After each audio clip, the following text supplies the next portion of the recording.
जय हिंद दोस्तों। फ्रेंड्स, यहाँ पर जूनियर असिस्टेंट के लिए आज कंप्यूटर का सेगमेंट नंबर फर्स्ट है और सबसे पहला चैप्टर यहाँ पर है कि कंप्यूटर एवं सूचना। तो यहाँ पर सबसे पहले हम थियरी सेक्शन को कवर करेंगे।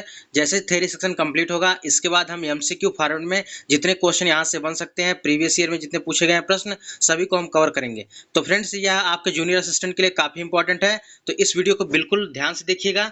तो सबसे पहला पॉइंट यहाँ पर है, यहाँ पर कंप्यूटर एवं सूचना से जितने पॉइंट बन सकते हैं इसको हम एक ही वीडियो में कवर करेंगे। तो फ्रेंड्स, सबसे पहला पॉइंट है सूचना। सूचनाएं जो होती हैं किसी विशेष क्रम में व्यवस्थित किए गए डाटा की प्रस्तुति है। यानी तकनीकी दृष्टि से देखा जाए तो आंकड़ा किसी तथ्य या संख्या या नाम चिन्ह आदि को ही कहा जाता है। यानी तकनीकी दृष्टि से देखा जाए तो आंकड़ा जो है किसे कहते हैं, किसी तथ्य को या संख्या को या नाम को या चिन्ह को कहा जाता है। अगला क्वेश्चन, अगला पॉइंट है यहाँ पर, ध्यान से देखिएगा। इसी के जैसे यहाँ पर दिया गया है, इसी से आपको एमसीक्यू फॉर्म में क्वेश्चन मिलने वाले हैं। तो 1822 ईस्वी में चार्ल्स बेबेज ने डिफरेंस इंजन का आविष्कार किया तथा 1833 में एनालिटिकल इंजन का आविष्कार किया, इसलिए इन्हें कंप्यूटर का जनक कहा जाता है। तो चार्ल्स बेबेज को कंप्यूटर का जनक कहा जाता है। तो सबसे पहले आपको पहला पॉइंट यही याद रखना है, कंप्यूटर का जनक कौन कहा जाता है, किसको कहा जाता है, तो यह चार्ल्स बेबेज को कहा जाता है। तो 1822 में इन्होंने, चार्ल्स बेबेज ने डिफरेंस इंजन का आविष्कार किया। यह डिफरेंस इंजन का आविष्कार किसने किया था, याद रखिएगा, चार्ल्स बेबेज ने। कब किया था, 1822 में। फिर उसके बाद 1833 में एनालिटिकल इंजन का आविष्कार किया, इसीलिए इन्हें कंप्यूटर का जनक कहा जाता है। अगला पॉइंट है कि कंप्यूटर, आधुनिक कंप्यूटर की शुरुआत कब हुई थी, तो आधुनिक कंप्यूटर की शुरुआत 1946 में हुई थी। जितने पॉइंट यहाँ से हम कवर करवा रहे हैं, सभी प्रश्न जो है पूछे गए हैं, तो आपके एग्जाम के लिए यानी जूनियर असिस्टेंट के लिए काफ़ी इंपॉर्टेंट होने वाले हैं। तो अगला पॉइंट है, ब्लेज पास्कल फ्रांसीसी गणितज्ञ थे। इन्होंने पास्कलाइन नामक पहला यांत्रिक कैलकुलेटर बनाया था। तो यह क्वेश्चन जूनियर असिस्टेंट 2023 में जो एग्जाम हुआ, 2022 यहाँ पर 2021 के माध्यम से जो वैकेंसी आई थी पेट के माध्यम से, यह क्वेश्चन जो है पूछा गया है। तो ब्लेज पास्कल फ्रांसीसी गणितज्ञ थे। इन्होंने पास्कलाइन नामक पहला यांत्रिक कैलकुलेटर बनाया था। याद रखिएगा कौन सा कैलकुलेटर बनाया था, तो पास्कलाइन नामक यांत्रिक कैलकुलेटर बनाया था। अगला पॉइंट है, प्रयोगशाला समीर की स्थापना कब हुई, तो याद रखिएगा प्रयोगशाला समीर की स्थापना 1984 में हुई, यानी 1984 में प्रयोगशाला समीर की स्थापना हुई। अगला पॉइंट है, भारत में सुपर कंप्यूटर, यानी भारत में सुपर कंप्यूटर कौन सा है, परम है, जिसका निर्माण पुणे स्थित सीडैक द्वारा किया गया। अगर पूछे सीडैक का फुल फॉर्म क्या होता है, याद रखिएगा सीडैक यानी सेंटर फॉर डेवलपमेंट एंड यहाँ पर एप्लीकेशन, ठीक है। अगला पॉइंट है यहाँ पर, भारत में भारतीय सुपर कंप्यूटर के जनक किसे कहा जाता है, भारतीय सुपर कंप्यूटर का जनक जो है विजय भटकर को कहा जाता है। अगला क्वेश्चन है, वीएलएसआई और यूएलएसआई का प्रयोग शुरू हुआ, तो यह चौथी पीढ़ी के कंप्यूटर में शुरू हुआ। तो पूछता है कि वीएलएसआई और यूएलएसआई का प्रयोग कब यानी किस पीढ़ी में शुरू हुआ, तो याद रखिएगा चौथी पीढ़ी में शुरू हुआ, काफी इंपॉर्टेंट है। अगला क्वेश्चन है, पहला संक्रियात्मक इलेक्ट्रॉनिक अंकीय कंप्यूटर कौन सा है, तो यह एनिएक है। याद रखिएगा, इंपॉर्टेंट है। अगला पॉइंट है, कंप्यूटर में सूचना के गुण कौन से हैं, कंप्यूटर में सूचना के गुण है संक्षिप्तता, अर्थपूर्णता और यथार्थता। तो इनमें से आपको एक प्रश्न दे देगा, इनमें से कौन सा सूचना के गुण नहीं है, तो याद रखिएगा आपको तीनों पता होने चाहिए, संक्षिप्तता, अर्थपूर्णता और यथार्थता, ये कंप्यूटर में सूचना के गुण होते हैं। अगला क्वेश्चन है, आईसी चिप बनी होती है, तो आईसी चिप बनी होती है सिलिकॉन की बनी होता है। अगला पॉइंट है, सेलेरॉन, पेंटियम और कोर कंप्यूटर माइक्रो प्रोसेसर के प्रारूप है। तो दे देगा कंप्यूटर माइक्रो प्रोसेसर के कौन से प्रारूप हैं, तो याद रखिएगा सेलेरॉन, पेंटियम और कोर। तो यहाँ से हमने थियरी सेक्शन को कंप्लीट कर लिया है। अब यहाँ से हम एमसीक्यू फॉर्म में क्वेश्चन को सॉल्व करेंगे, ठीक है। तो सबसे पहला प्रश्न है यहाँ पर, कंप्यूटर अंग्रेजी भाषा यानी इंग्लिश लैंग्वेज के किस शब्द से बना है, तो यह कंप्यूट से बना है। सही उत्तर हो जाएगा ऑप्शन नंबर ए। अगला क्वेश्चन है, कंप्यूटर का अर्थ क्या होता है, कंप्यूट का अर्थ क्या होता है, गणना करना होता है। तो सही उत्तर हो जाएगा option number C. Next question है, अगला क्वेश्चन है, पहला कंप्यूटर बनाया गया था तो किसके द्वारा बनाया गया था, यह जो है चार्ल्स बेबेज के द्वारा बनाया गया था। तो यहाँ पर राइट आंसर हो जाएगा ऑप्शन नंबर सी, पहला कंप्यूटर बनाया गया था चार्ल्स बेबेज के द्वारा। चलते हैं अगले क्वेश्चन पे। अगला क्वेश्चन है चार्ल्स बेबेज ने कौन सी मशीन बनाई थी? तो हमने बताया था कि यहाँ पर चार्ल्स बेबेज ने एनालिटिकल इंजन जो बनाया था, तो यहाँ पर वैसलेसिक इंजन बनाया था। ठीक है, तो यहाँ पर चार्ल्स बेबेज ने कौन सी मशीन बनाई थी? तो वैसलेसिक इंजन बनाया था।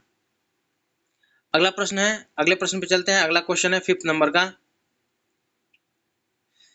इलेक्ट्रॉनिक कंप्यूटर का आविष्कार किसने किया था? तो इलेक्ट्रॉनिक कंप्यूटर का आविष्कार डॉक्टर एलन एम ट्यूरिंग ने किया था। याद रखिएगा, काफी इंपॉर्टेंट है। नेक्स्ट क्वेश्चन है 1968 में किस फ्रांसीसी गणितज्ञ की स्मृति में उसके नाम पर कंप्यूटर भाषा का नामकरण किया गया? तो ब्लेज पास्कल के नाम पर कंप्यूटर भाषा का नामकरण किया गया 1968 में। याद रखिएगा, यह डेट काफी इंपॉर्टेंट है। 1968 में किस फ्रांसीसी गणितज्ञ की स्मृति में उसके नाम पर कंप्यूटर भाषा का नामकरण किया गया? तो ब्लेज पास्कल के नाम पर किया गया था। अगला क्वेश्चन है, पास्कल एडिंग मशीन बनाने वाले ब्लेज पास्कल किस देश से थे? तो अभी हमने बताया कि फ्रांसीसी गणितज्ञ थे। तो ब्लेज पास्कल कहाँ के थे? फ्रांस के रहने वाले थे। तो राइट आंसर हो जाएगा ऑप्शन नंबर ई। चलते हैं अगले प्रश्न पर। अगला क्वेश्चन है कि ब्लेज पास्कल किस देश के गणितज्ञ थे? तो यह फ्रांस के गणितज्ञ थे। तो फ्रेंड्स, काफी इंपॉर्टेंट है, वीडियो बिल्कुल ध्यान से देखिएगा।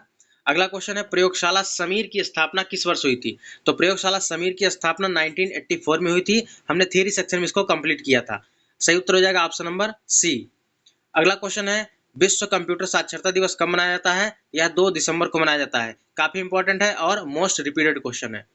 चलते हैं अगले प्रश्न पर। अगला क्वेश्चन है, कंप्यूटर साक्षर माने जाने के लिए किसकी आवश्यकता नहीं है? तो यहाँ पर देखिए, कंप्यूटर में साक्षर वही होता है जिससे कंप्यूटर के निर्देश देने वाले अनुदेश लिखने की क्षमता, यानी कंप्यूटर जो निर्देश देता है उसको समझने की क्षमता होनी चाहिए। यह बिल्कुल कंप्यूटर साक्षर माना जाएगा जिसके पास होगा।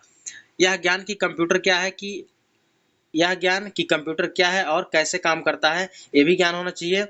सरल एप्लीकेशन का प्रयोग करते हुए कंप्यूटर से इंटरेक्ट करने की क्षमता, ये भी बिल्कुल सही है। लेकिन यहाँ पर जो दिया है कंप्यूटर के महत्व, बहुउपयोगिता और समाज में व्यापकता की जागरूकता, यह बिल्कुल गलत है। यानी यही वाला ऑप्शन बिल्कुल सही है, क्योंकि कहा कौन सा इनमें से नहीं हो सकता है। चलते हैं अगले प्रश्न पर। अगला क्वेश्चन है, कोई व्यक्ति कंप्यूटर साक्षर कहलाता है यदि वह आवश्यक एप्लीकेशन को चलाने में सक्षम है। सही उत्तर हो जाएगा ऑप्शन नंबर ए। चलते हैं नेक्स्ट प्रश्न पर। अगला क्वेश्चन है, भारत में सुपर कंप्यूटर परम का निर्माण कहाँ हुआ था? यह पुणे में हुआ था। ठीक है, कहाँ हुआ था? पुणे में हुआ था। तो पुणे स्थित CDAC centre for development of advance computing, ठीक है, जो सीडैक का फुल फॉर्म होता है, सीडैक का full form centre for development of advance computing होता है। अगला क्वेश्चन है, 1976 में विकसित सर्वप्रथम सुपर कंप्यूटर कौन सा था? तो यह क्रे फर्स्ट था। याद रखिएगा, 1976 की बात कर रहा है, तो सबसे पहला सुपर कंप्यूटर कौन सा था? क्रे फर्स्ट था। अगर भारत में बात करें तो यह जो है परम था। भारतीय सुपर कंप्यूटर का जनक किसे कहा जाता है? तो भारतीय सुपर कंप्यूटर का जनक विजय भटकर को कहा जाता है। राइट आंसर हो जाएगा ऑप्शन नंबर बी। अगला क्वेश्चन है, परम पद निम्नलिखित में से संबंधित है? किससे संबंधित है? कंप्यूटरीकरण से संबंधित है। चलते हैं अगले प्रश्न पर। अगला क्वेश्चन है, काफी इंपॉर्टेंट है, परम 10,000 क्या है? तो एशिया का द्वितीय सबसे बड़ा कंप्यूटर है। तो एशिया का सबसे बड़ा द्वितीय कंप्यूटर है परम 10,000। अगला क्वेश्चन है, भारत में निर्मित प्रथम सुपर कंप्यूटर को क्या नाम दिया गया? तो यह जो है परम नाम दिया गया। याद रखिएगा, काफी इंपॉर्टेंट है, परम नाम दिया गया। यह जो है 1991 में इसका जो है बनाया गया सीडैक द्वारा। विश्व का सबसे तेज सुपर कंप्यूटर कौन सा है? विश्व का सबसे तेज, देखिए यहाँ पर बात करें, अब विश्व का सबसे तेज सुपर कंप्यूटर फ्रंटियर हो गया, यूएसए का है। ठीक है, जो कि ऑप्शन में नहीं दिया गया है, या 2008 में लोअर पीसीएस से पूछा गया था, लेकिन अब जो पूछा गया फ्रंटियर हो जाएगा। अगला क्वेश्चन है, एक बड़ा और महंगा कंप्यूटर है जिसमें एक साथ सैकड़ों और हजारों प्रयोक्ताओं के लिए डाटा प्रोसेस करने की क्षमता होती है, तो उस कंप्यूटर का नाम पूछ रहा है, तो वह हो जाएगा मेन फ्रेम कंप्यूटर। तो राइट आंसर हो जाएगा ऑप्शन नंबर बी। चलते हैं अगले प्रश्न पर। अगला क्वेश्चन है, नेक्स्ट क्वेश्चन है कि सुपर कंप्यूटर के लिए शब्द लंबाई की परास क्या होती है? तो 64 बिट होती है या 8 बाइट होती है। याद रखिएगा, 64 बिट या 8 बाइट होती है। अगला क्वेश्चन है कि सुपर कंप्यूटर मैजिक क्यूब जिसका हाल ही में उद्घाटन हुआ है, तो किस देश में बनाया गया? तो यह जो है चीन में बनाया गया। तो याद रखिएगा, मैजिक क्यूब एक सुपर कंप्यूटर है, यह कहाँ पर बनाया गया? चीन में बनाया गया। अगला क्वेश्चन है, भारत का पहला कंप्यूटर कहाँ स्थापित किया गया था? तो भारत का पहला कंप्यूटर भारतीय सांख्यिकी संस्थान कोलकाता में स्थापित किया गया था। डेट याद रखिएगा, 1955, काफी बार पूछा गया है। तो भारत का पहला इलेक्ट्रॉनिक कंप्यूटर कौन सा था? HEC ISRO-2M था, जो भारतीय सांख्यिकी संस्थान यानी इंडियन स्टैटिस्टिकल इंस्टीट्यूट कलकत्ता, जो कि अब कोलकाता के नाम से जाना जाता है, वर्ष 1955 में स्थापित किया गया था। अगला क्वेश्चन है, कौन सी श्रेणी पुणे में विकसित भारत की सर्वप्रथम सुपर कंप्यूटर श्रेणी है? तो यह जो है परम है। चलते हैं अगले प्रश्न पर। अगला क्वेश्चन है, खाद्य अनुक्रिया संचार रियल टाइम कम्युनिकेशन के लिए एक वीडियो कोलैबोरेशन टूल है, तो उसे क्या कहते हैं? जूम कहा जाता है। जो जैसे प्राइवेट कंपनी वाले होते हैं या कोई भी मीटिंग वगैरह करना होता है तो जूम पर करते हैं, उसी को कह रहा है कि एक साथ संचार करना। यहाँ पर वीडियो कोलैबोरेशन टूल है, कौन सा है? जूम है।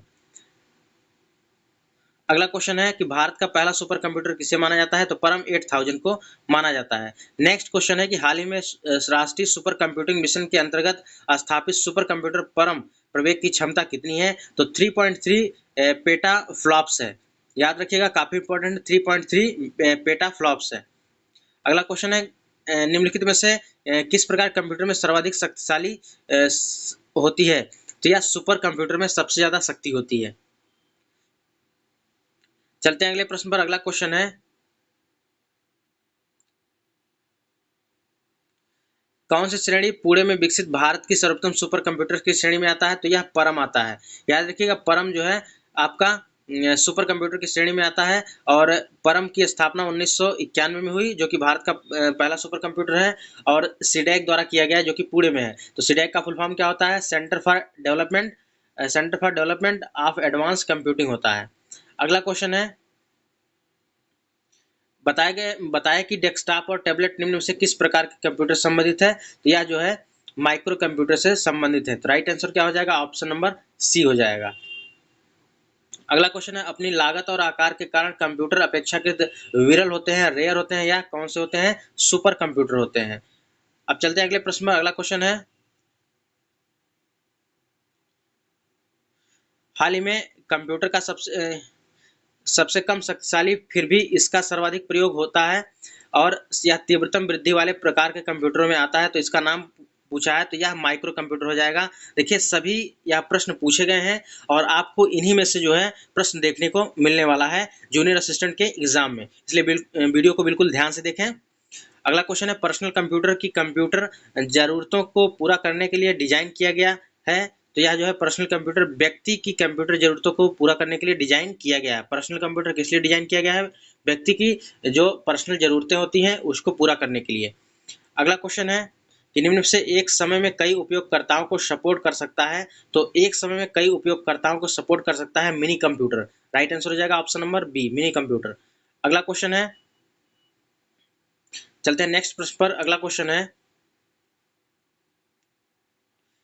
एक निजी कंप्यूटर जो आपकी गोद में रखने लायक छोटा सा होता है क्या कहलाता है? तो यह नोटबुक कंप्यूटर कहलाता है। क्या कहलाता है? नोटबुक कंप्यूटर कहलाता है। और उसके बाद अगला क्वेश्चन है, क्या सामान्यतः गणना नहीं कर सकता है? तो भैया कंप्यूटर गणना कर सकता है, मोबाइल फोन गणना कर सकता है, कैलकुलेटर कर सकता है, लेकिन प्रिंटर नहीं कर सकता, यह आउटपुट डिवाइस है। अगला क्वेश्चन है, मेन फ्रेम या सुपर कंप्यूटर में एक्सेस के लिए यूजर्स अक्सर किसका इस्तेमाल करते हैं, किसका उपयोग करते हैं? टर्मिनल का इस्तेमाल करते हैं। तो राइट आंसर हो जाएगा ऑप्शन नंबर ए, टर्मिनल। अगला क्वेश्चन है और यह लास्ट क्वेश्चन है, ठीक है। तो यहाँ पर कह रहा है कि कौन सबसे बड़ा, सबसे तेज और सबसे महंगा कंप्यूटर है? तो यह सुपर कंप्यूटर सबसे महंगा कंप्यूटर है। तो फ्रेंड्स, इसी के साथ हमने थियरी सेक्शन और साथ ही साथ एमसीक्यू फॉर्मेट हमने कवर कर लिया है। और यहाँ पर फ्रेंड्स आपको जो पहला चैप्टर दिया है कंप्यूटर एवं सूचना से, तो पहला चैप्टर आपका पूरी तरह से कंप्लीट हो जाता है। अगर इसका पीडीएफ लेना चाहते हैं तो वीडियो के डिस्क्रिप्शन बॉक्स में टेलीग्राम का लिंक दिया गया है, आप ज्वाइन हो जाइए और इसका पीडीएफ आपको थोड़ी देर में प्रोवाइड करा दिया जाएगा, ठीक है। तो फ्रेंड्स, यह वीडियो कैसी लगी कमेंट बॉक्स में जरूर बताएं। अगर चैनल पर पहली बार विजिट किए हैं, चैनल को जरूर सब्सक्राइब कर लिए। मिलते हैं नेक्स्ट वीडियो में, तब तक के लिए जय हिंद, वंदे मातरम।